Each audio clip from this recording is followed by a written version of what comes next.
al-Khidr, or al-Khizr, depending where you're from, or if you know Caboose, Khazr, or if you know the Turks, Hizr.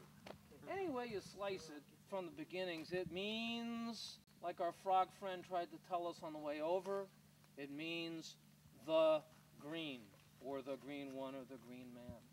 So back to our story. Moses says, I want to follow you and learn of the guidance that you have received.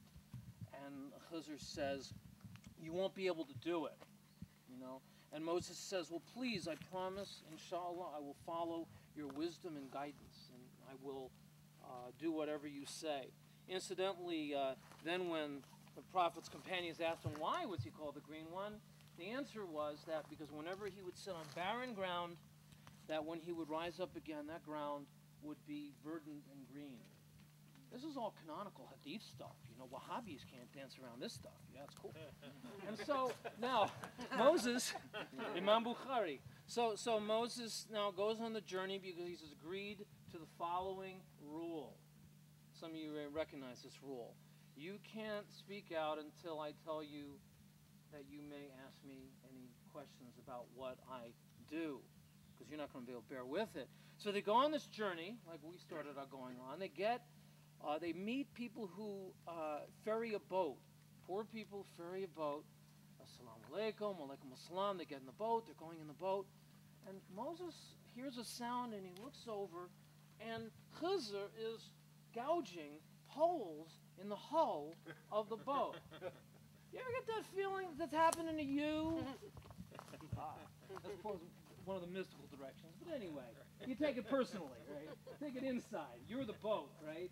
And so the boat is being... And Moses goes, what are you doing? That's a terrible thing to do. This is like evil. You know?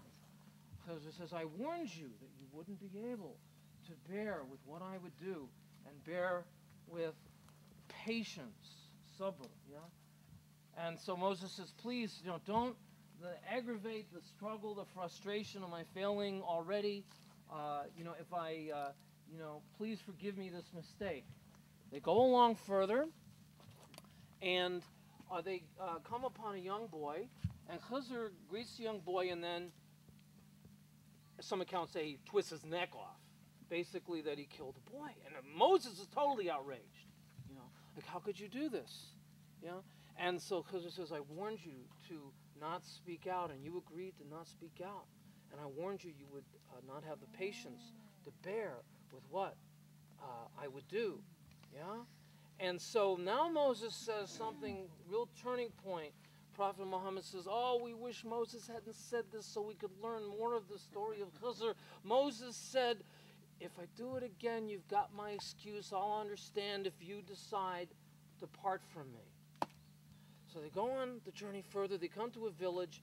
In the village, they ask for hospitality, and they are turned down at every turn, at every house, at every door. Khidr goes to the end of the village, the edge of the village, and there's a wall dilapidated in ruins. And what does he do? Zoop! He draws it right up instantly. Yeah? And Moses says, what are you doing? Now Moses got a different issue. It's like, you deserve, according to my law book here, you deserve wages for your work. So, what is this? What are you doing? These people turned us down for the request of hospitality. Khizr says, this is the parting between you and me, but I will tell you the deep meaning of the events that you didn't have the patience to bear. In the case of the poor people who worked their boat on the river, there was coming up from behind them an evil king who was confiscating all boats in good condition. You guys are kind of mystical, you know, Satan, the evil king, confiscating the boat that's you, right? So by gouging a couple of holes in the hull of the boat, Mevlana with the nay, a couple of holes in the hull of the boat, I have spared this boat from being confiscated by the evil king. And these righteous people who are poor people, fakir, dervish, poor, are able to keep the integrity of their hull. Yeah? In the case of the boy, your Lord and I saw that he was growing up to be rebellious and arrogant and to be the demise of his parents who were both believers, mu'min, believers. And so your Lord and I desired that that boy should be replaced by a child better in purity and mercy. And some hadith accounts say that the child was a woman who gave birth to many prophets. And then in the case of the city, this village actually, this Pari, in the case of the village,